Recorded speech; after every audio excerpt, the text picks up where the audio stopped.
हाय, मेरा नाम गुणवंत धार्मिक और आज मैं सुना रहा हूँ तेनाली राम की कथा के अंतर्गत अंतिम इच्छा।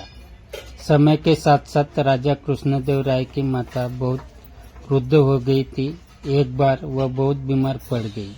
उन्हें लगा कि अब वे शीघ्र ही मर जाएंगी।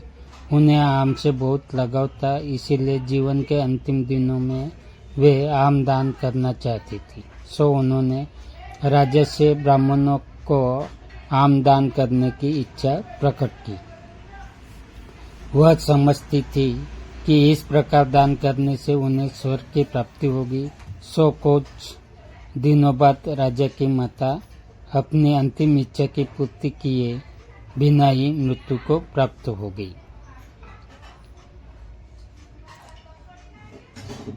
उनकी मृत्यु के बाद राजा ने सभी विद्वान ब्राह्मणों को बुलाया और अपनी मां की अंतिम अपूर्ण इच्छा के बारे में बताया। कुछ देर तक चुप रहने के पश्चात ब्राह्मण बोले, यह तो बहुत ही बुरा हुआ महाराज।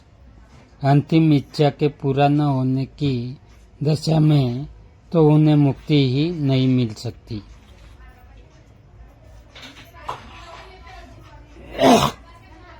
वे प्रेत योनि में भटकती रहेगी। महाराज, आपको उनकी आत्मा की शांति का उपाय करना चाहिए। तब महाराज ने उनसे अपनी माता की अंतिम इच्छा की पूर्ति का उपाय पूछा।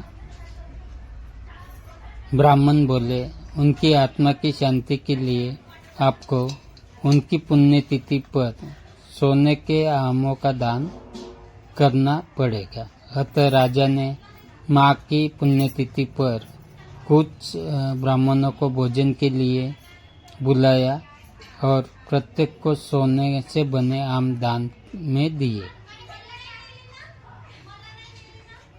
जब तेनालीराम को यह पता चला तो वह तुरंत ही समझ गया कि ब्राह्मण लोग राजा की सरलता तथा भोलेपन का फायदा उठा रहे हैं। सो उसने उन ब्राह्मणों को पाठ पढ़ाने की एक योजना बनाई।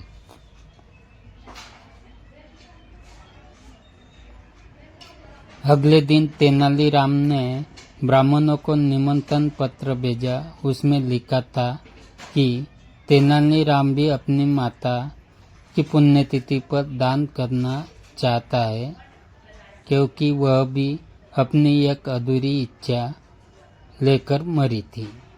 जब से उसे पता चला है कि उसकी माँ की अंतिम इच्छा पूरी न होने के कारण प्रेत योनि में भटक रही होगी, वह बहुत ही दुखी है और चाहता है कि जल्दी उसकी माँ की आत्मा को शांति मिले। ब्राह्मणों ने सोचा कि तेनालीराम के घर से भी बहुत अधिक दान मिलेगा, क्योंकि वह शाही विदूषक है। सभी ब्राह्मण निश्चित दिन तेनालीराम के घर पहुंच गए। ब्राह्मणों को स्वादिष्ट भोजन परोसा गया। भोजन करने के पश्चात सभी दान मिलने की प्रतीक्षा करने लगे। तभी उन्होंने देखा कि तेनालीराम लोहे की सलाखों को आग में गर्म कर रहा है।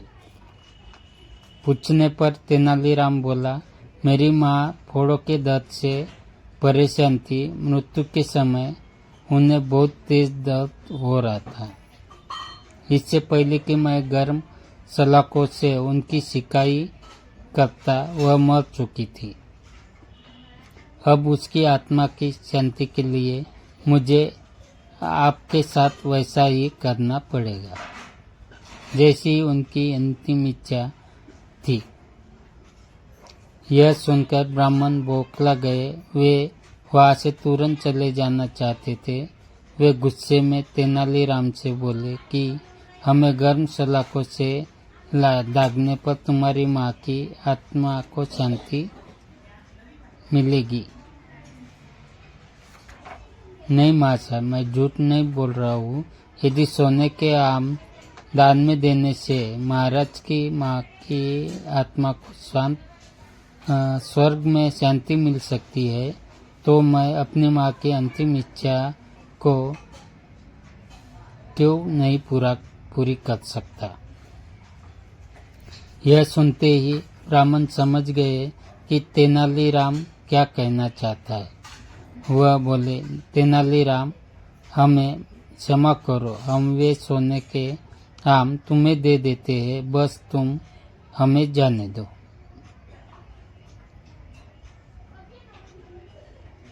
तेनालीराम ने सोने के आम लेकर ब्राह्मणों को जाने दिया, परंतु एक लालची ब्राह्मण ने सारी बात राजा को जाकर बता दी। ये सुनकर राजा क्रोधित हो गए और उन्होंने तेनालीराम को बुलाया। वे बोले, तेनालीराम, यदि तुम्हें सोने के आम चाहिए थे तो मुझसे मांग लेते। तुम इतने लालची कैसे हो गए कि तुमने ब्राह्मणों से सोने के आम ले लिए।